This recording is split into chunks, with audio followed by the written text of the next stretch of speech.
I've been staring at the edge of the water long as I can remember, never really knowing why.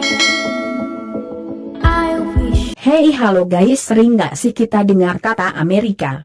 Mendengar nama negara ini pikiran kita akan dibawa ke banyak hal yang dimiliki Amerika seperti kecanggihan teknologinya, budayanya, bangunan-bangunan ikoniknya, dan hal-hal luar biasa lainnya. Tapi di balik keadidayaan salah satu negara superpower ini, ada beberapa hal yang hanya sedikit saja diketahui oleh kita bahkan orang Amerika sekalipun. Mau tahu apa aja? Berikut berbagai hal yang unik yang jarang diketahui tentang Amerika. Bendera Amerika. Penggunaan bendera Amerika dilihat sedikit tidak biasa dengan kebanyakan negara lain. Umumnya bendera negara dipasang digunakan untuk menandai bangunan pemerintahan atau bangunan resmi lainnya dari suatu negara. Namun di Amerika bendera ini biasa ditemui di restoran cepat saji, di halaman rumah, di dalam rumah-rumah, bahkan bendera ini pun tercetak dalam segala jenis barang-barang seperti baju, bantal, spray, muk dan benda-benda lainnya yang dapat dibawa kemana-mana. Hal ini seakan menjelaskan bahwa orang Amerika sangat cinta dengan bendera tersebut, sehingga saat benda-benda tersebut dibawa kemanapun orang Amerika berada, mereka akan tetap membawa identitas negaranya bahkan di ujung dunia sekalipun. Selain tercetak di berbagai benda, bendera ini juga ada dan terpancang di bulan. Faktanya ada 6 bendera Amerika Serikat di bulan saat pendaratan pesawat Apollo. Tidak diketahui apakah semua bendera tersebut masih berdiri di sana atau tidak, tapi keadaan bendera yang tersisa terlihat sangat memudar menjadi putih akibat dari paparan radiasi matahari. Dari penjelasan di atas bisa dibilang bendera Amerika tersebar di seluruh dunia bahkan di luar bumi sekalipun orang Amerika yang mendarat di bulan tidak ada satu negara pun manusia yang pernah ke bulan selain Amerika. Sebagaimana misi dari Komandan Apollo 11, Neil Armstrong memberikan langkah pertamanya pada 20 Juli 1969, sehingga dia diakui sebagai orang pertama yang mendarat di bulan. Sebanyak 11 astronot Amerika lainnya melalui 6 pendaratan Apollo di bulan telah menyusul untuk menapakkan kakinya di bulan. Jika Armstrong adalah pertama, maka tak banyak orang yang tahu siapa yang terakhir mendarat di bulan. Orang tersebut adalah komandan dari Apollo 17, Eugene Cernan. Dia meninggalkan bulan pada 14 Desember 1972 dan berkata, "Aku memberikan langkah terakhir manusia di bulan, aku pulang untuk kembali sewaktu-waktu." Great Lakes adalah kelompok danau-danau besar yang ada di perbatasan Amerika Serikat dan Kanada. Orang Amerika tahu betul bahwa Danau Superior adalah yang terbesar dibandingkan dengan kelompok Great Lakes lainnya.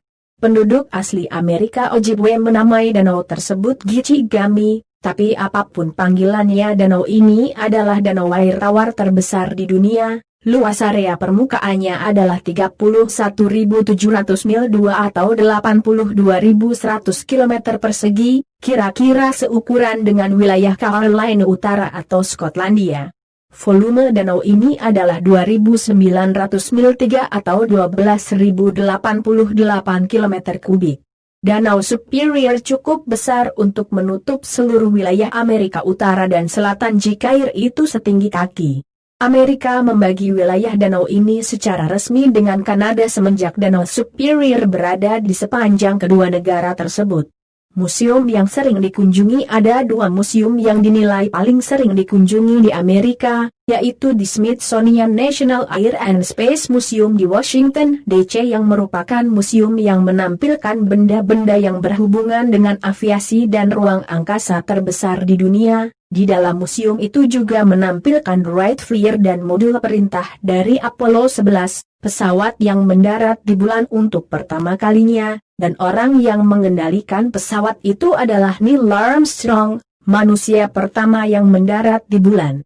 Museum yang kedua adalah New York's Metropolitan Museum of Art. Museum ini memiliki lebih dari 2 juta karya dari beberapa seniman ternama di dunia seperti Monet, Rembrandt, Rembrandt, Van Gogh, Picasso dan banyak lagi. Kedua museum ini memiliki sekitar 7 juta pengunjung pada 2017 sehingga membuatnya masuk dalam daftar museum yang paling banyak dikunjungi di dunia dan menduduki peringkat ketiga. Peringkat kedua adalah National Museum of China di Beijing sedangkan nomor 1 adalah Louvre di Paris. Minuman favorit orang Amerika. Kebanyakan orang akan menilai jika minuman favorit orang Amerika adalah soda, namun hal itu tidaklah benar, meski minuman soda adalah pilihan top orang Amerika, tapi yang paling disukai adalah air minum botol. Air adalah sesuatu yang dapat kamu minum dengan gratis namun untuk saat ini perlu untuk membeli. Untuk minuman berasa favorit orang Amerika adalah kopi. Tahun 2016, orang Amerika mengonsumsi kopi sebanyak 336 liter per kepala. Arsip di The Library of Congress. Perpustakaan ini terletak di Washington DC dan merupakan perpustakaan terluas di dunia.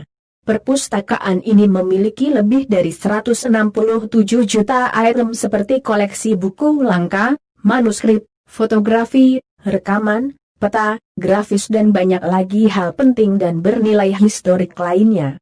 Perpustakaan ini merupakan perpustakaan riset resmi untuk Kongres Amerika Serikat dan merupakan kantor hak cipta Amerika Serikat. Perpustakaan ini telah mengarsipkan tweet atau postingan sejak 2006 untuk mempertahankan catatan pengetahuan dan kreativitas untuk Kongres dan orang Amerika. Jadi jika kamu posting sesuatu yang memalukan di sosial media, bisa saja menjadi arsip mereka. Beruntungnya pada Desember 2017 perpustakaan tersebut mengumumkan bahwa mereka berhenti mengumpulkan tweet dari semua orang dan akan lebih selektif di tahun 2018 ini.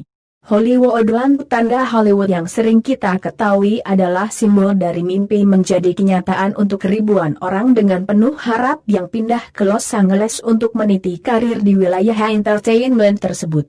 Tanda Hollywood ini memiliki panjang 107,3 meter yang terdiri atas huruf-huruf penyusunnya yang masing-masing memiliki tinggi 13,7 meter, dan menghabiskan biaya pembuatan sebesar $21.000 pada pembangunan tahun 1923, itu bernilai sekitar $300.000 jika menggunakan standar tarif masa kini.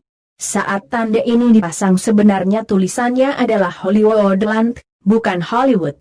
Maksud dari tanda ini sebenarnya adalah sebagai iklan real estate untuk sebuah distrik kelas atas yang hanya berdiri selama 1,5 tahun, tapi karena berkembangnya industri perfilman, kepemilikannya dilewatkan ke kota Los Angeles pada tahun 1940 dan 4 huruf terakhir dihilangkan untuk mencerminkan tanda yang kita kenal sekarang. Perayaan Halloween. Jutaan orang Amerika cukup menyukai perayaan menyeramkan ini dan membeli banyak barang-barang mahal untuk kebutuhan perayaan ini. Menurut National Retail Federation, lebih dari 175 juta orang Amerika diperkirakan berpartisipasi dalam liburan tahun 2018 dan menghabiskan biaya sekitar $9 miliar AS, di mana sebagian besar biaya digunakan untuk membeli permen, diikuti dekorasi, kostum dan kartu ucapan. Meskipun Halloween berasal dari Celtic kuno, sekarang kita mengenalnya Irlandia. Jenis perayaan ini populer di Amerika sejak awal abad ke-20. Penangkal petir di Empire State Building. Bangunan tertinggi di Amerika Serikat adalah One World Trade Center dengan ketinggian 541,3 meter, sementara Empire State Building memiliki tinggi 381 meter. Meskipun kalah tinggi dengan One WTC, Empire State Building justru lebih sering jadi langganan sambaran petir. Gedung ini memiliki antena dengan tambahan alat penangkal petir. Hal itu karena salah satu bangunan ikonik New York ini dikenal dengan bangunan langganan sambaran petir, bahkan gedung ini tersambar arus listrik dari petir rata-rata sebanyak 23 kali per tahun. Banyak pernyataan yang menyatakan bahwa tidak mungkin petir menyambar 2 kali di tempat yang sama, namun kenyataannya hal tersebut pernah terjadi pada gedung Empire State Building di mana petir menyambar sebanyak 2 kali di tempat yang sama pada Senin 25 Juli 2016 dan sempat tertangkap oleh fotografer Henrik Moltke. Bangunan tinggi lainnya di New York seperti Patung Liberty biasanya juga dihantam oleh petir. Tapi untungnya patung ini dibangun dengan dasar tumpuan granit dan pondasi beton yang besar. Patung Liberty dunia hampir selalu menghubungkan Amerika dengan Patung Liberty, sebuah monumen nasional yang banyak ditonjolkan pada banyak film dan bertindak sebagai simbol kebebasan. Patung ini merupakan hadiah dari Prancis untuk Amerika Serikat untuk memperingati 100 tahun kemerdekaannya dari penjajahan Inggris. Sedikit yang tahu bahwa faktanya patung ini terlihat agak berbeda ketika pertama kali tiba di New York dari Paris. Ketika patung tembaga sudah lengkap dan dibawa ke Amerika pada tahun 1886, warnanya cenderung seperti koin Sabtu Senin dolar atau seperti perunggu. Tapi seiring tahun tembaga tersebut mengalami oksidasi yang mengubah warna patung dari emas kecoklatan menjadi biru kehijauan patina seperti yang diketahui